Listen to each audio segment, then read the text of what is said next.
Meus irmãos, vamos abrir nossas Bíblias, Evangelho do Apóstolo João, capítulo 1, verso de número 11.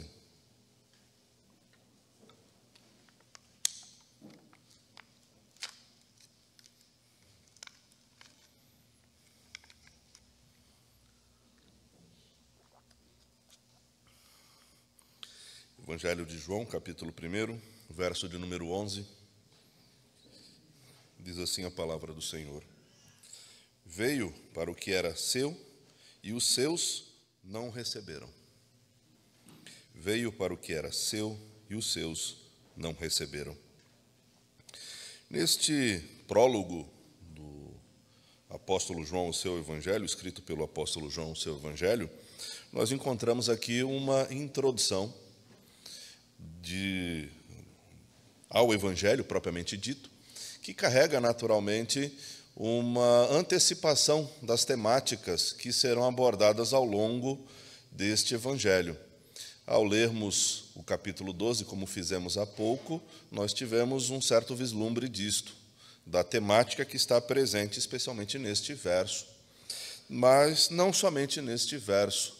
Este prólogo ele é dividido em alguns pormenores aqui, e um deles está posto exatamente do verso 6 ao verso 13, a qual está inserido o verso 11, em que a perspectiva do apóstolo João é uma perspectiva comparativa, para demonstrar a distinção clara entre uma posição e outra. No verso 10, o apóstolo João já disse: o Verbo estava no mundo, o mundo foi feito por meio dele, mas o mundo não o conheceu. E agora ele reenfatiza a mesma perspectiva com outras nuances. Veio para o que era seu e os seus não o receberam. No entanto, o verso 12, o mas, demonstra claramente essa distinção, a qual dá a lógica argumentativa da comparação distintiva, mostrando um outro lado, uma outra perspectiva verdadeira também. E ele diz: mas a todos quantos o receberam, deu-lhes o poder de serem feitos filhos de Deus, a saber, aos que creem no seu nome, aos quais não nasceram do sangue, nem da vontade da carne, nem da vontade do homem, mas de Deus. Se o texto parasse no verso 11, ao qual estamos aqui, o que teríamos é apenas punição, castigo eterno, desespero, angústia e nenhuma solução para nós. No entanto, o texto continua. Ainda não chegaremos nele hoje, mas nos lembremos do que temos por vir já na sequência. O verso de número 11 ele é muito simples na sua explicação e no que o apóstolo João quer dizer. No entanto, a contextualização ou todo o arcabouço anterior de temáticas, de conceitos e da própria história, ele está carregando amplamente o que o apóstolo Paulo quer dizer aqui em termos de sentido, ao mesmo tempo que em termos de aplicação. Portanto, a explicação do verso é muito rápida. No entanto, demanda, em certa medida, algum tempo de exposição do que diz respeito ao contexto que ele está inserido, o contexto conceitual que está aqui inserido, bem como a ampla gama de aplicações que nós nos deparamos aqui. O texto diz: veio para o que era seu e os seus não receberam. A expressão inicial, dividida em duas partes aqui, veio para o que era seu, diz respeito à criação. Então, o apóstolo João está fazendo referência ao fato de que Cristo veio para um ambiente que lhe pertencia. Foi criado por ele. Deus criou todas as coisas por meio de Cristo Jesus, e ele adentrou ao mundo, o Verbo estava no mundo, o Verbo veio ao mundo, encarnou-se. Ele não veio encarnar-se em algo que não era do seu conhecimento, algo que não lhe pertencia. Não, muito pelo contrário. Cristo encarnou-se, entrou no mundo, na esfera da história concreta, humana, na dinâmica da realidade daquilo que era próprio dele. Ele não veio pedir, digamos, favores a ninguém. Ele não veio aqui apresentar-se como uma novidade singular, que já não havia apontamentos anteriores que indicavam exatamente a sua existência. Ele não veio à existência, literalmente, na sua essência total e completa, a partir da sua encarnação. Ele é o infinito Deus, homem pré-existente, que criou todas as coisas, que sustenta todas as coisas. Quando nós vemos as ênfases que o apóstolo Paulo dá, ele fala, por meio dele, por ele, para ele são todas as coisas, ou seja, ele é a origem, ele é o alvo final, ele é o sustentáculo de toda a realidade. A carta aos Hebreus, do mesmo modo, com temáticas correlatas, especialmente no capítulo 1, versos de 1 a 4, apontam exatamente esta mesma perspectiva. Ele é o sustentáculo de toda a realidade, ou seja, não existe nada à parte de Cristo, tudo pertence a Cristo. Portanto, ele adentrou a uma esfera do concreto que lhe pertence, porque foi criada por ele. Ele é a origem, ele é o sustentáculo desta realidade, e ele é o alvo desta realidade. No entanto, a continuidade do verso, na sua segunda parte, diz, e os seus não o receberam. Aqui o apóstolo João está fazendo referência exatamente ao seu próprio povo humano.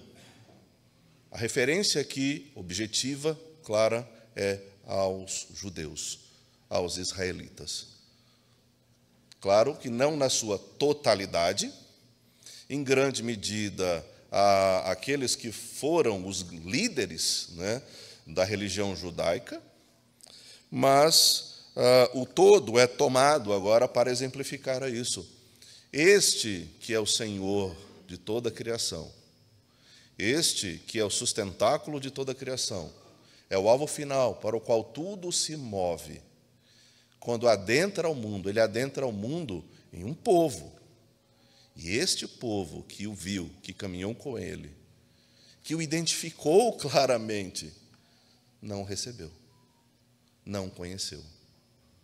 Essa rejeição não é uma rejeição aleatória, mas sim marcada pelo desejo claro e evidente em não querê-lo.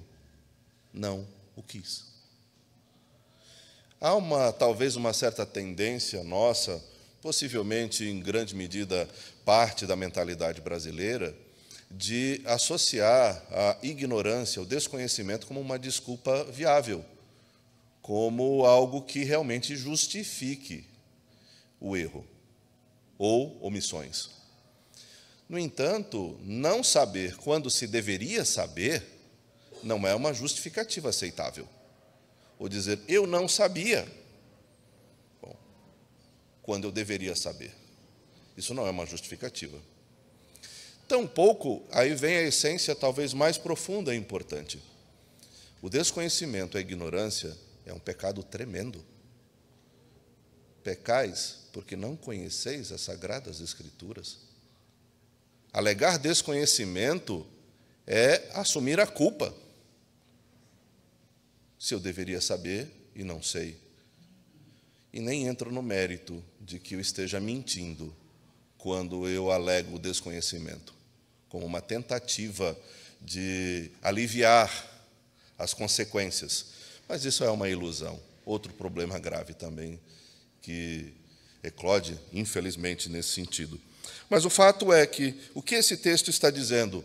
Cristo adentrou ao mundo não para comprovar algo, mas uma comprovação clara de que lhe pertence toda a realidade criada. Ele veio para o que era seu, pertence a ele. Não há necessidade de argumentos, de descrições. É dele, ele criou, pertence a ele. E veio para aqueles que ele havia separado para pertencer a ele. Não foi em qualquer povo, foi em um povo eleito, escolhido, separado. Mas estes que tiveram todas as provas externalizadas durante toda a sua história, não podiam alegar desculpa, não poderiam alegar desconhecimento. Portanto, a conclusão clara é: eles não o receberam porque não quiseram. No entanto, como eu disse há pouco, precisamos observar claramente tudo o que está pressuposto neste verso e relembrar, ainda que rapidamente. O ideal seríamos ler todo o Antigo Testamento agora, nesse momento, a partir de Gênesis, capítulo 1. Mas não será possível, né? Infelizmente. O domingo ele vai se esgotar, né? A escola dominical daqui a pouco, né? E também deve ter ensaio do coral às 15h30, né? E o culto à noite. Então, nós vamos a alguns resumos, né? O primeiro deles já lemos em outro momento, mas certamente um dos resumos acerca do modo como o povo de Israel recebeu a revelação. Isaías capítulo 1.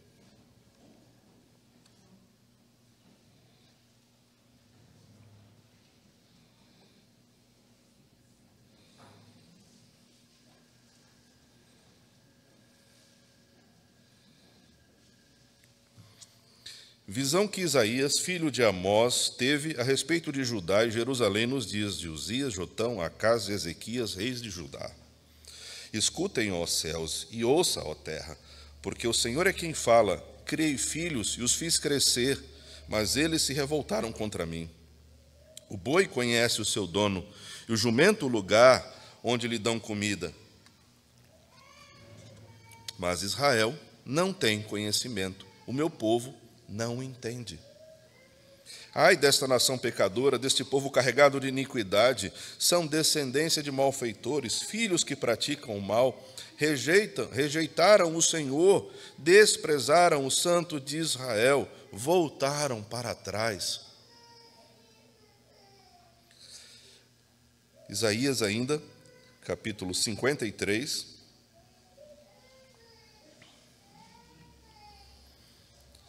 verso 1. Quem creu em nossa pregação, e a quem foi revelado o braço do Senhor? Porque foi subindo como um renovo diante dele, como raiz de uma terra seca, não tinha boa aparência nem formosura. Olhamos para ele, mas não havia nenhuma beleza que nos agradasse. Era desprezado e o mais rejeitado entre os homens. Homem de dores e que sabe o que é padecer, e como um de quem os homens escondem o rosto. Era desprezado e dele não fizemos caso.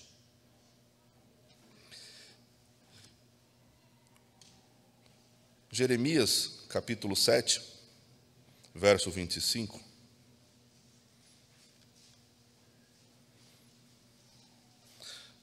Esse verso pode significar um resumo desta perspectiva de Israel, de modo como Israel viveu e agiu. Jeremias 7, 25. Desde o dia em que os pais de vocês saíram da terra do Egito até hoje, muitas e muitas vezes, todos os dias, eu lhes enviei todos os meus servos, os profetas. Mas vocês não quiseram me ouvir nem atenderam. Foram teimosos e fizeram pior do que os seus pais.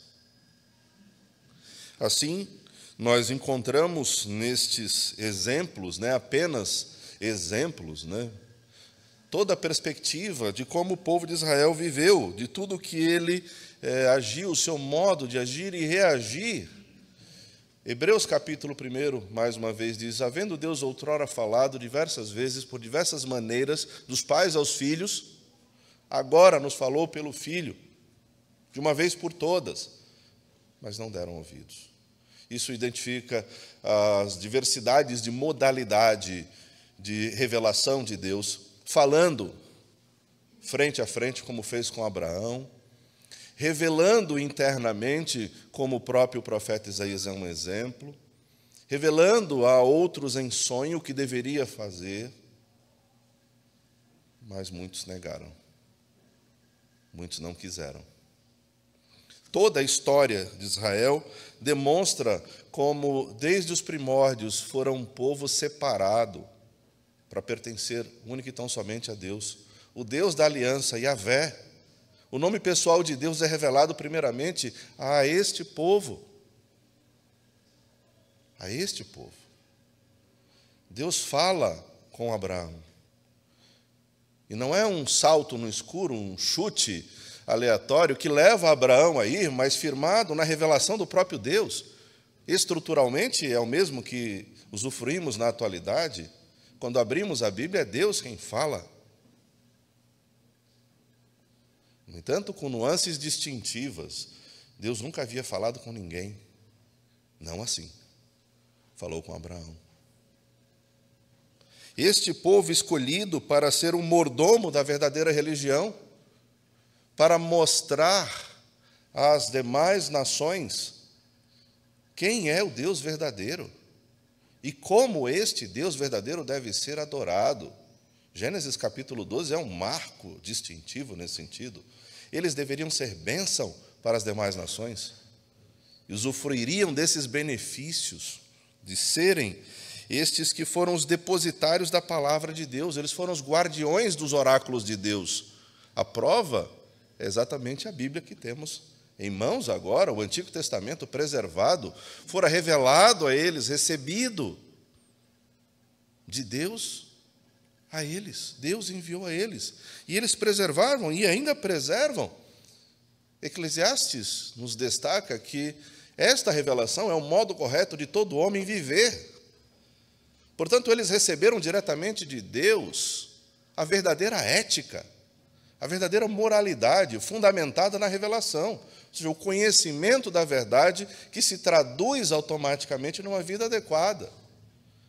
Eles receberam. O próprio percurso de Israel é isto. Quando nós lemos o modo como eles foram libertados, as analogias que o Novo Testamento faz, especialmente a carta aos Hebreus, libertação da escravidão, o Deus que se revela mostrando que é o Senhor e Criador de todas as coisas, assim o fez a este povo, mostrando a verdade a eles, com o objetivo de serem luzeiros no mundo, de proclamarem as verdades eternas, de serem o exemplo a ser seguido, o padrão de verdadeira religião, demonstrando quem é o verdadeiro Deus. E, além de tudo, eles eram aqueles que levavam a sublimidade da mensagem do Evangelho. No Antigo Testamento, sim. Desde Gênesis 3,15, aquele que seria enviado e pisaria a cabeça da serpente e livraria o ser humano, os eleitos, das agruras de sofrimentos do pecado. Até chegarmos ao próprio texto de Isaías, especialmente no capítulo 9. Maravilhoso conselheiro, Deus forte, príncipe da paz. No entanto, à frente, no capítulo 53 que já lemos, ele foi negado. Não foi aceito. E, acima de tudo, demonstra claramente nessa perspectiva uma concepção da história da redenção, que, na verdade, é o máximo possível da verdadeira história que podemos aprender, ou o mais importante até, tudo o mais, a história da humanidade, a história da igreja, a nossa história individual e particular, são apenas nuances diminutas diante da história da redenção. Tudo é secundário diante da história da redenção. E eles demonstraram exatamente este caráter na revelação que receberam. E o que é isto? Esperança. Diante de tudo o que se vive, do sofrimento, das dores, o mundo não acaba aqui. Não é comamos e bebamos porque amanhã morreremos. Não é o que se leva dessa vida, é a vida que se leva. É a esperança de redenção, de salvação em Cristo. Nesse sentido, vale a pena recordar o que já apontamos em outro momento, o que Calvino fala, o que é o Evangelho. Prestemos atenção. Ele diz: Evangelho é a alegre e prazerosa mensagem da graça a nós exibida em Cristo, a fim de instruir-nos a desprezar o mundo com suas passageiras riquezas e prazeres, e desejar essa bênção de todo o nosso coração e abraçá-la quando ela nos for oferecida. É verdadeira alegria, satisfação, segurança, certeza. É aquilo que de fato preenche o nosso coração. No entanto, ela também significa claramente abrir mão de desejos e prazeres. E quando nós olhamos a vida ou a história de Israel no Antigo Testamento, destaca-se de modo lamentável alguns elementos: arrogância, ignorância, idolatria, falta de vontade de seguir exatamente aquilo que o Senhor havia prometido, achando que pode dirigir a sua própria vida do seu modo, como bem entende, achando que estes benefícios recebidos, que deveriam carregar consigo responsabilidades na mesma proporção, eram tomados como instrumentos de autoexaltação, de arrogância. Achavam que era um fim em si mesmo as bênçãos que haviam recebido. O que ilustra o que vemos lá em Lucas, né? Lucas registrando a parábola, né, do fariseu e o publicano. Obrigado a Deus porque não sou igual a este. Eles estavam recheados de arrogância. E essa idolatria, ela perpassa toda essa existência, esta teimosia recorrente. O próprio termo Israel, literalmente, é aquele que luta contra Deus. Há todo um contexto belíssimo quando nós vemos a persistência lá da sua origem, né, com Jacó. No entanto, há um elemento deturpado ao seguir de toda a história, é aquele que é contra Deus. E parece que isso é recorrente.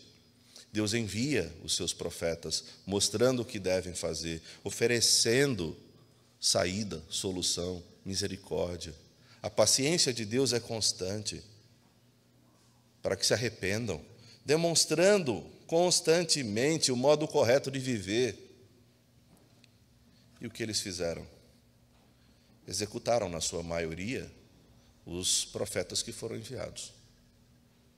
Inclusive, o próprio profeta Isaías, não há registros claros disso, mas há uma tradição que aponta que ele foi cerrado ao meio. Teria entrado num tronco oco, fugindo do terrível Manassés antes da conversão. E quando Manassés soube disto, mandou cerrá-lo, juntamente com um tronco. Não temos registros claros disso, mas uma certa tradição oral aponta para isso.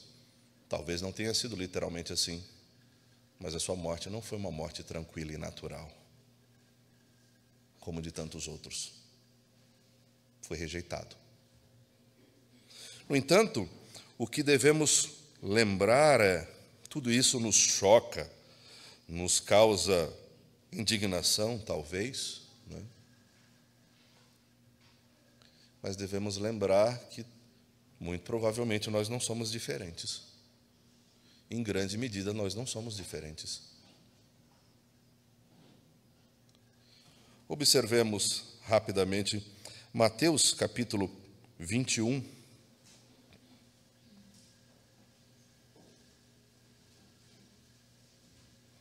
A partir do verso de número 33,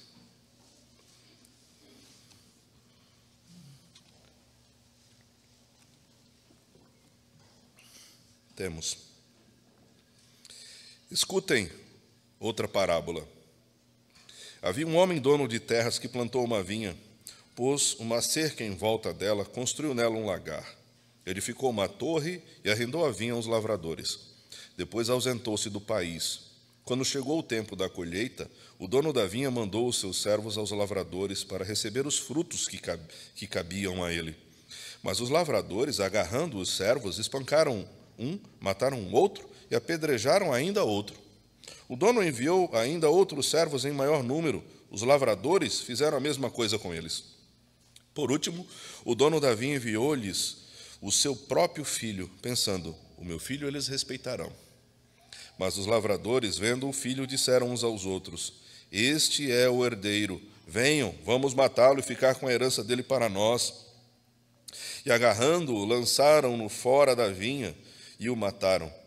Quando, pois, vier o dono da vinha, que fará aqueles lavradores? Esta parábola ela ilustra muito bem toda esta realidade contextual abrangente.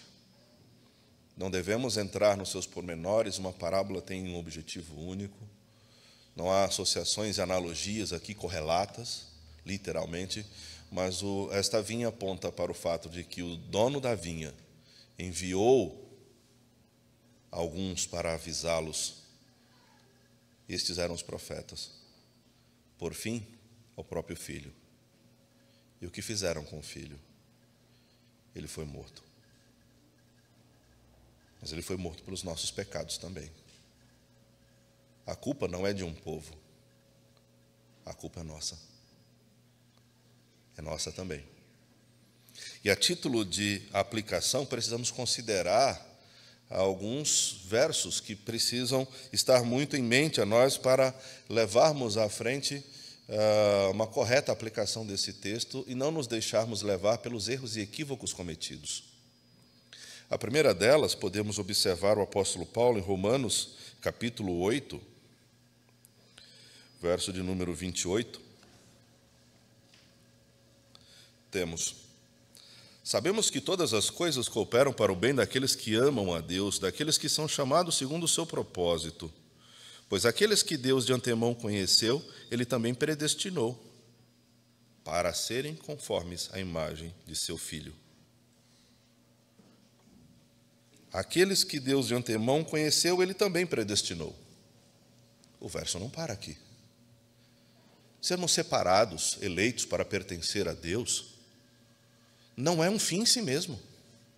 Não podemos entrar no equívoco destrutivo e corrosivo para nós mesmos e para os demais, para as nossas funções, de acharmos que é um fim em si mesmo. Ó Deus, obrigado porque eu não sou igual àquele.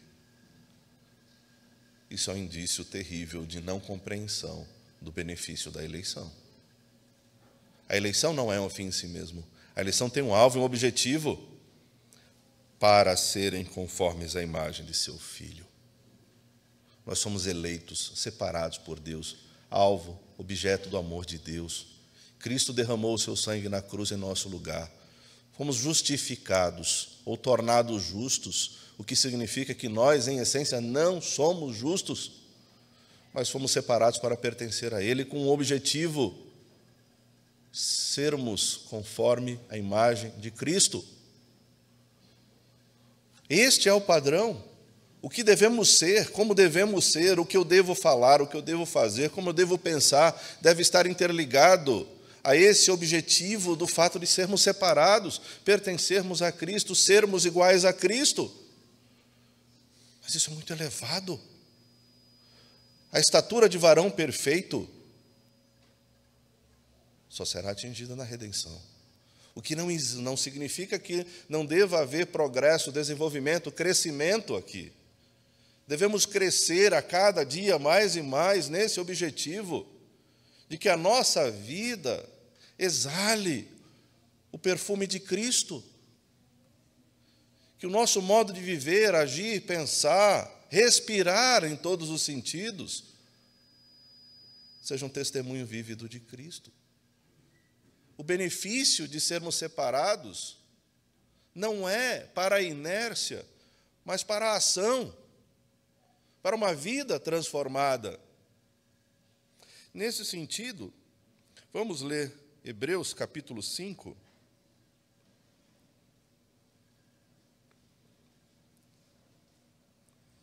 A partir do verso 11.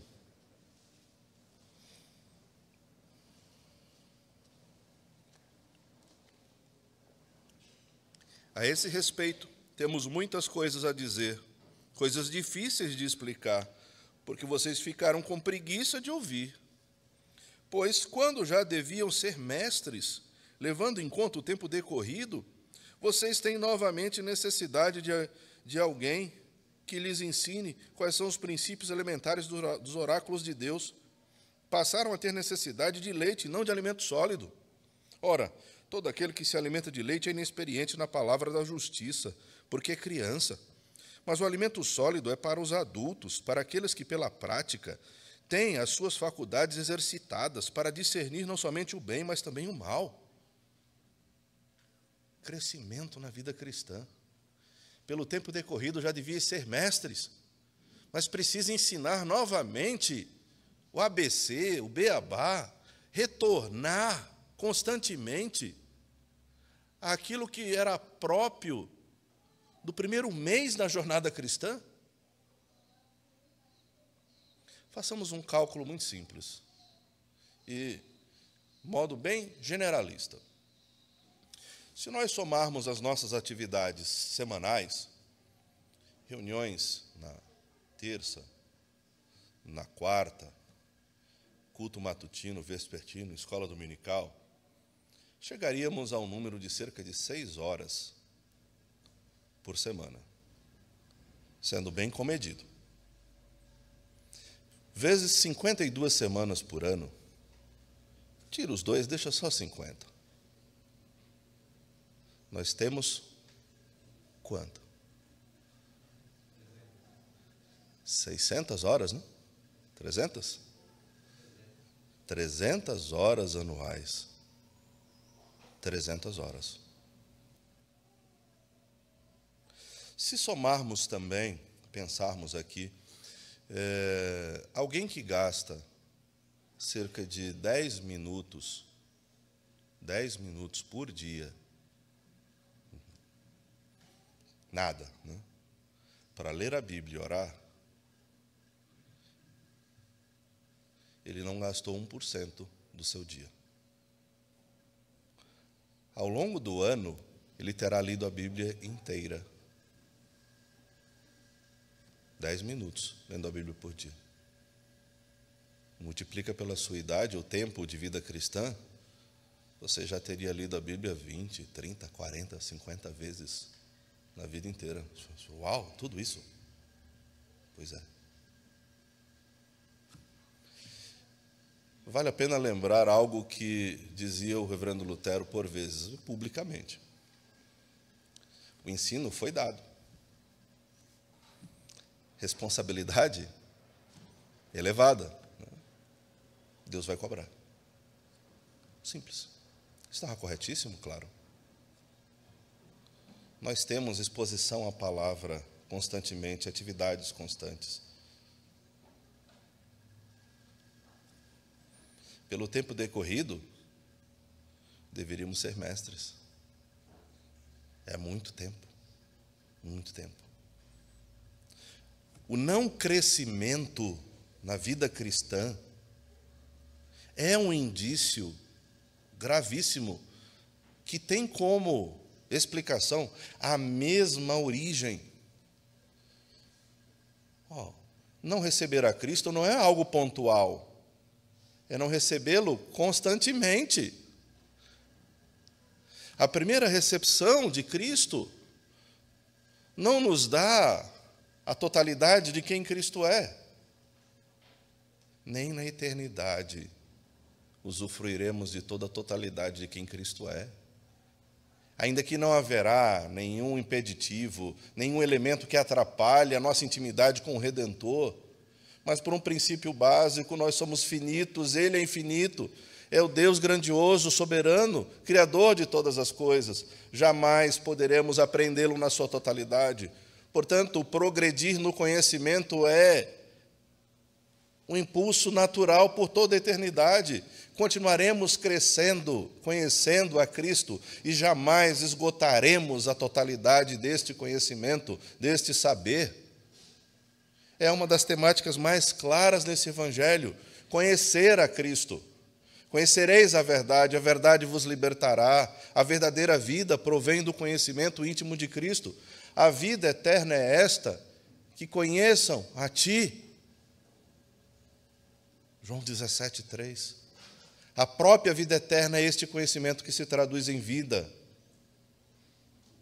Pelo tempo decorrido, já deviam ser mestres.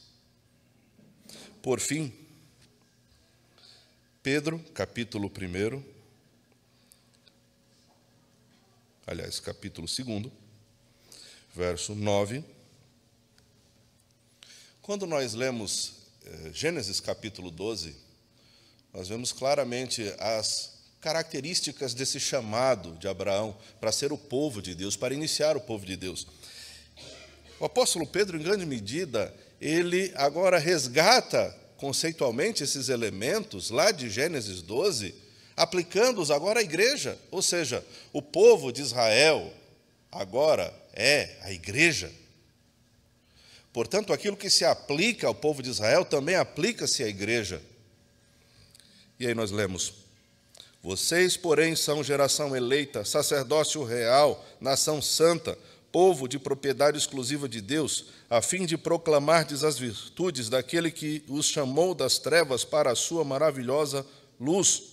Antes vocês nem eram povo, mas agora são povo de Deus. Antes não tinham alcançado misericórdia, mas agora alcançaram misericórdia. Esse texto é extremamente profundo. Não teríamos tempo agora para explorá-lo minimamente adequadamente, mas eu quero destacar um elemento aqui. A fim de proclamardes as virtudes daquele que os chamou das trevas para a sua maravilhosa luz. Não receber a Cristo significa não proclamá-lo, não dar testemunho dele. Eu só dou testemunho daquilo que tenho. Paul Tripp usa uma expressão que é interessante. Ele diz: ninguém dá o que não tem. O que pode indicar que, se eu não ofereço, pode ser um indício de que eu não tenho, ou não desfruto adequadamente. Aquele que conhece a Cristo, o seu Evangelho, proclama, vive, age, faz. Inércia, paralisação, nunca foi uma característica de Deus. Nunca. Nunca. Nunca houve o homem que trabalhou tanto por 3 anos. Um ministério de 3 anos, extremamente profícuo. Mas ele era Deus, mas também homem. Ele é o nosso exemplo também. Ele é o nosso Redentor, o nosso Salvador, mas o exemplo por excelência. Ora, nós somos predestinados para sermos conforme Cristo. Trabalho, inércia, não é característica do crente. Trabalho, sim. Trabalho não é castigo. Trabalho é bênção. E qual é o trabalho destes agora que não eram povo, mas agora são povo? Proclamar as virtudes do reino, destacamos aqui. Reconhecimento de que somos indignos e merecedores é expresso assim, proclamando. O que não merecemos, não mereceremos, não somos dignos, mas aprove a Deus nos conceder, pela sua graça e misericórdia. Cristo. E eu encerro mais uma vez com Calvino concluindo sobre o Evangelho. Ele diz: Deus expressamente dá o título de Evangelho à mensagem que Ele ordena seja proclamada concernente a Cristo. Desse modo, Ele nos lembra que em nenhuma outra parte se pode obter a genuína e sólida felicidade, e que nele temos tudo de que necessitamos para a perfeição de uma vida feliz. Esse é o anseio de todos nós. O único lugar, o Evangelho. Deus nos abençoe, irmãos.